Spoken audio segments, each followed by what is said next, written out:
మహాగణాధిపతయే నమః. ఓం గురుభ్యో నమః. ఓం శ్రీమాత్రే నమః. పరమేశ్వర స్వరూపమైనటువంటి జ్యోతిష, వాస్తు మరియు ఇతర అనేకమైనటువంటి శాస్త్రములను మనకు అందించినటువంటి మహర్షులకి నమస్కారం. హయగ్రీవ హయగ్రీవ హయగ్రీవేతియో వదేత్ తస్య నిస్సరతే వాణి జహ్నుకన్యా ప్రవాహవత్. అరుణాం కరుణాతరంగితాక్షీం ధృతపాశాంకుశపుష్పబాణచాపాం అనిమాదిభిరావృతాం మయూకైః అహమిత్యేవ విభావయే భవానీం. శ్రీమాత్రే నమః.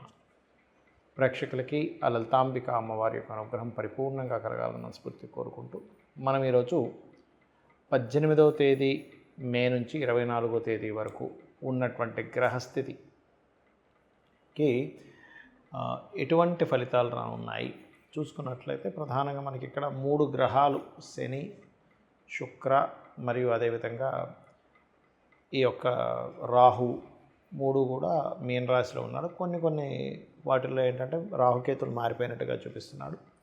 అదేవిధంగా బుధుడు మేషంలోని, వృషభంలో రవి, అలాగే గురువు వచ్చేసి మనకి మారిపోయి మిథునంలో ఉన్నాడు. చంద్రుడిక కుంభరాశి నుంచి మీన రాశి వరకు తన యొక్క సంచారం అనేటువంటిది జరుగుతుంది. అయితే ఈ యొక్క గ్రహస్థితిని అనుసరించి ద్వాదశ లగ్నాల వారికి ఏ విధంగా ఉండబోతుంది, ఏ విషయాల పట్ల జాగ్రత్త వహించాలి అనేటువంటి అంశాలు ఇప్పుడు మనం తెలుసుకుందాం. అయితే ఈ అంశాలు చెప్తుంది నేనైనప్పటికీ కూడా చెప్పేస్తుంది సాక్షాత్ లలిత అమ్మవారిగా భావిస్తూ ఒక్కొక్క లగ్నం గురించి తెలుసుకుందాం.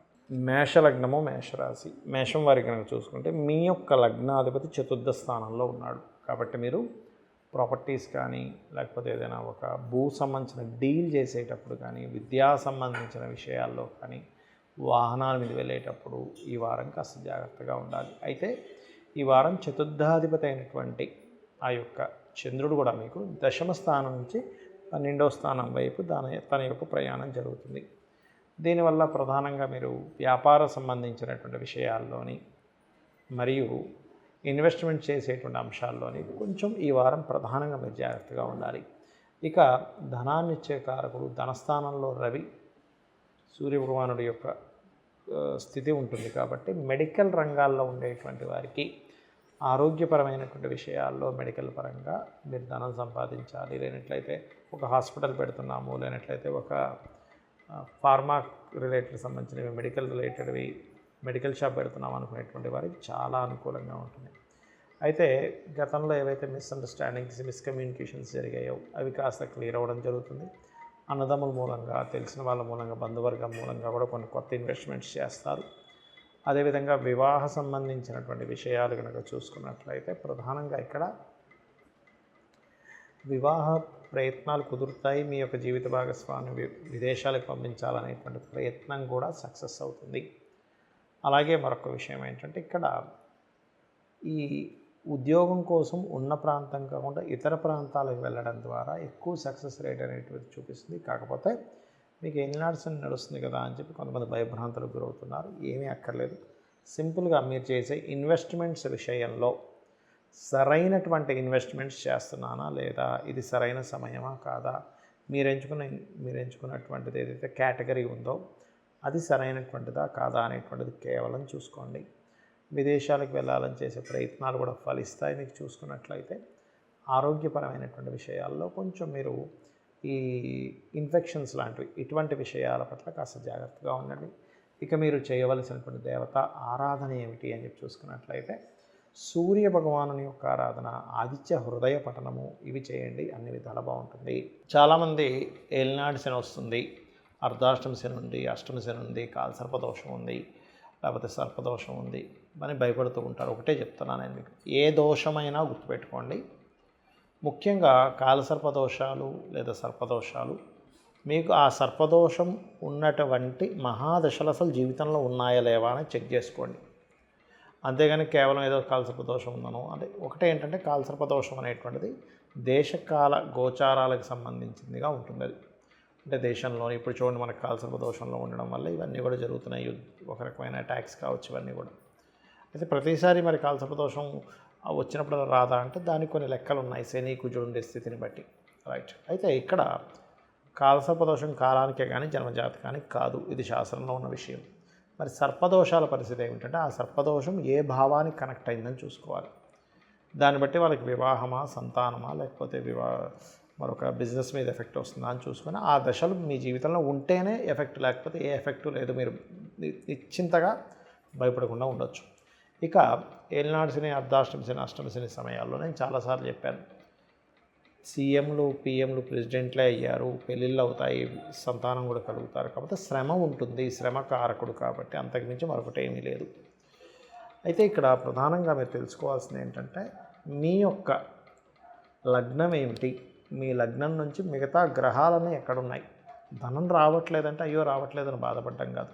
మీ యొక్క జన్మజాతకంలో ధనాన్ని ఇచ్చే గ్రహం ఎవరు, ఏ రూపైన మీకు ధనం వస్తుంది అనేటువంటిది పట్టుకోవాలి. ముఖ్యంగా ఫలానా రూపంలో ధనం అనేటువంటిది యోగం ఉంది అన్నప్పుడు ఆ ఫలానా రూపంలో ఉండే వాటి మూలంగానే ధనయోగం అనేటువంటిది ఉంటుంది, గుర్తుపెట్టుకోండి.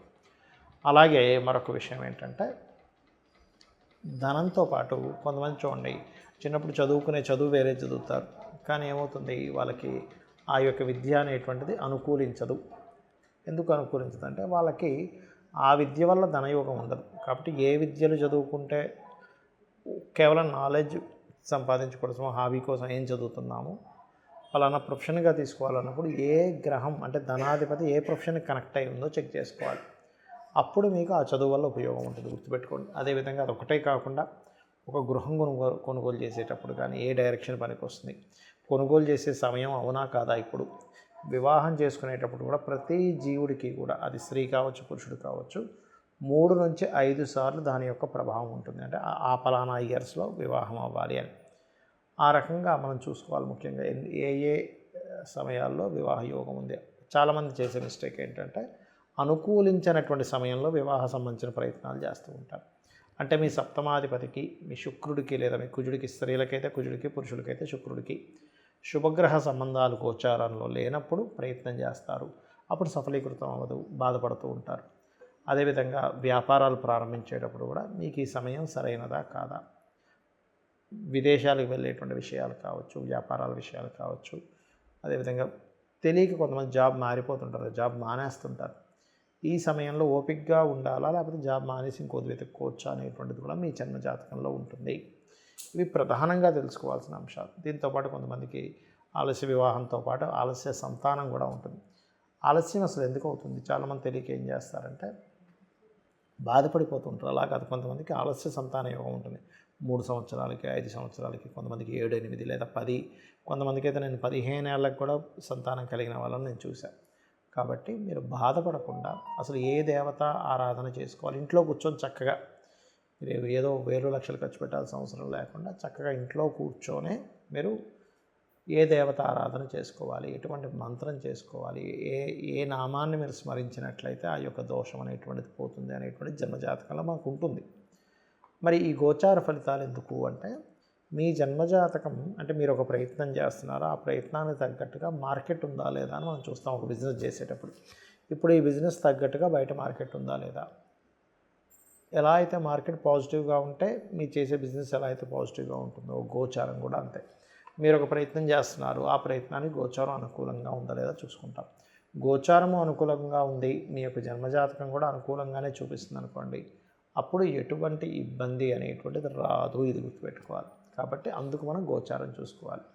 అయితే ఈ గోచారంలో కూడా ఫలితం ఎంత % ఉంటుంది అంటే కేవలం వాళ్ళ యొక్క జన్మజాతకంలో ఉండే తీవ్రతను బట్టి 10 నుంచి 15% మాత్రం, కొన్నిసార్లు అయితే 5% ఉంటుంది. కాబట్టి గోచార ఫలితాలు కేవలం సపోర్ట్ కోసమని తీసుకోవాలంటే ఇప్పుడు మీరు ధనం పెడుతున్నారు, మీ యొక్క జన్మజాతకంలో కూడా ఇన్వెస్ట్మెంట్ పెట్టే టైమే నడుస్తుంది, గోచారం దానికి సపోర్ట్ చేస్తుంది. అప్పుడు ఆ 15% యాడ్ ఆన్ అవుతుంది, గుర్తుపెట్టుకోండి. అదొకటి మెయిన్గా గుర్తుపెట్టుకోవాలి. ఇంకోటి ఏంటంటే చాలామంది తెలియక నక్షత్రం పట్టుకోను, పేరు పట్టుకోను రత్నాలు పెట్టేసుకుంటున్నారు. అసలు అలా రత్నధారణ అలా చేయకూడదు. అగ్నిపురాణంలో చెప్పినటువంటి విధానం అది కాదు. చాలా స్పష్టంగా మీ లగ్నానికి శుభులు పాపుల్ని పేరు చేసుకొని అందులో శుభులు శుభ ఫలితాలే ఇస్తున్నారా లేకపోతే పాపులు శుభ ఫలితాలు ఇస్తున్నారా లెక్కలేసుకొని మీకు నడుస్తున్న మహాదశని మీరు ఏదైతే సంకల్పం అనుకుంటున్నారో ఆ సంకల్ప సంబంధంగా వేసుకోవాలి రత్నము. ఇందులో ఇంకొంతమంది కొన్ని అపోహలు ఉన్నాయి. ఏమండి 1 సంవత్సరం 2 సంవత్సరాల తర్వాత రత్నం పెట్టుకున్నాక దాని పవర్ పోయిందంటే ఇంకోటి పెట్టుకోమన్నారు. అలా పవర్లో పోవడాలు ఉండవు రత్నాలకి, గుర్తుపెట్టుకోండి. మీ తండ్రి గారిది కూడా మీరు పెట్టుకోవచ్చు కావాలంటే, మీ తాతగారిది కూడా మీరు ధరించవచ్చు. అయితే ఎప్పుడు అది మీకు పనికొచ్చే రత్నం అయి ఉండాలి, ఇది గుర్తుపెట్టుకోండి. ఈ రకంగా రత్నధారణ కానివ్వండి, గోచారాన్ని కానివ్వండి, మీ పర్సనల్ చార్ట్ని కానివ్వండి చూసుకోవాలి. అంతేగాని ఏదో పలానా గ్రహదశ వచ్చేస్తుంది, లేకపోతే పలానా శని దశ వచ్చేసింది, ఏలినాడు శని నడుస్తుంది, సర్పదోషం ఉందని భయపడడానికి జ్యోతిష్ శాస్త్రం కాదు. ఇవన్నీ ఒక ఎత్తు అయితే చక్కగా నిత్యము దీపారాధన చేసుకోవడం, అమ్మవారి అనుగ్రహం పొందడానికి నిత్యము అమ్మవారికి సంబంధించిన లలితా సహస్రనామాలు చేసుకున్నట్లయితే అన్ని విధాలు బాగుంటుంది. శ్రీమాత్రే నమః.